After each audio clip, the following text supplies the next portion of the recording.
हमारी नवरात्रि विशेष श्रृंखला में आपका स्वागत है, जहां हम कहानियों को उजागर करते हैं और इस जीवंत और शुभ त्योहार के प्रत्येक दिन का महत्व। इस एपिसोड में हम आपको शैलपुत्री की दिव्य कथा के माध्यम से एक मनोरम यात्रा पर ले चलेंगे।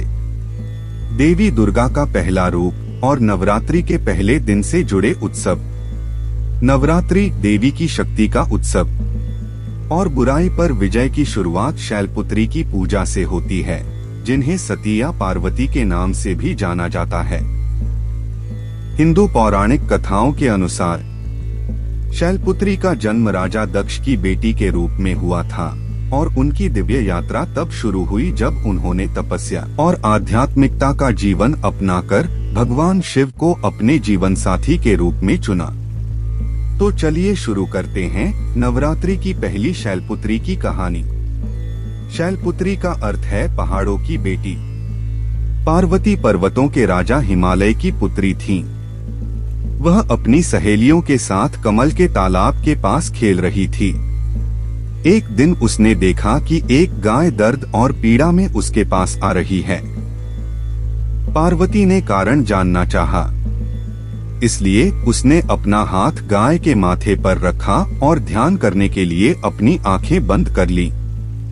पार्वती ने तारकासुर की बहन राक्षसी तारिका को देखा, जिसे पार्वती को मारने के लिए पृथ्वी पर भेजा गया था। कारण स्पष्ट था, पार्वती सबसे शक्तिशाली राजा हिमालय की बेटी थी।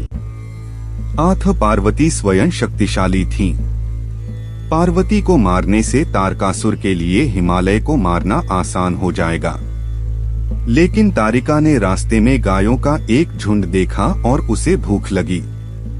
वह एक एक करके गायों को चराने लगी। झुंड के चरवाहे ने तारिका पर हमला करने की कोशिश की, लेकिन वह भी मारा गया। एक गाय ने धीरे धीरे झुंड से भागने की कोशिश की ताकि उसे कुछ मदद मिल सके।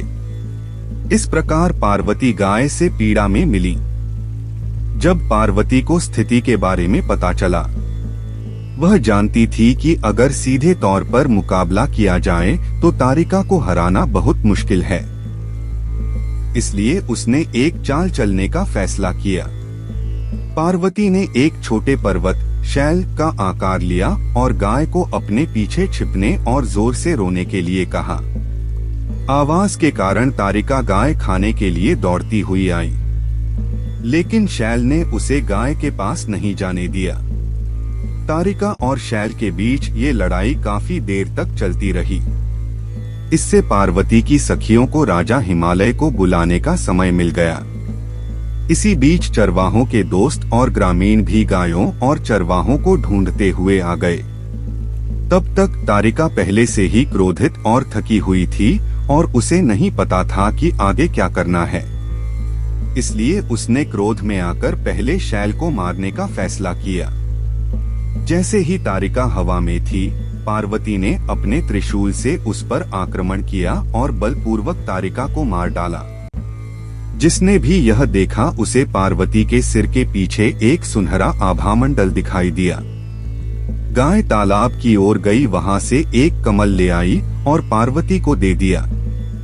तब हिमालय ने पार्वती के लिए माता साहिलपुत्री शब्द गढ़ा और फिर कहा कि जो कोई भी उनके सामने कमल से गाय की पूजा करेगा, उसे बुरी आत्माओं से लड़ने की शक्तियां प्राप्त होंगी।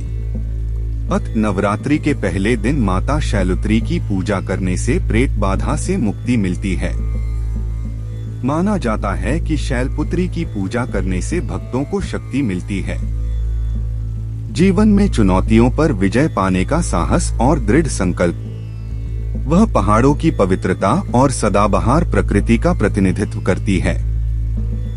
हमें दिव्य स्त्री की अदम्य शक्ति की याद दिलाती है।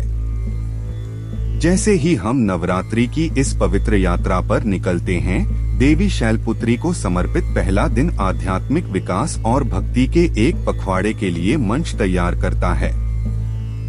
हमारे साथ जुड़े, क्योंकि हम अपनी नवरात्रि विशेष श्रृंखला में नवदुर्गाओं की कहानियों को उजागर करना जारी रखेंगे। आने वाले एपिसोड के लिए बने रहें। जहां हम इस शुभ त्योहार के दौरान देवी दुर्गा के विविध रूपों का पता लगाएंगे। यह नवरात्रि आपके लिए शांति, समृद्धि और दिव्य आशीर्वाद लेकर आए।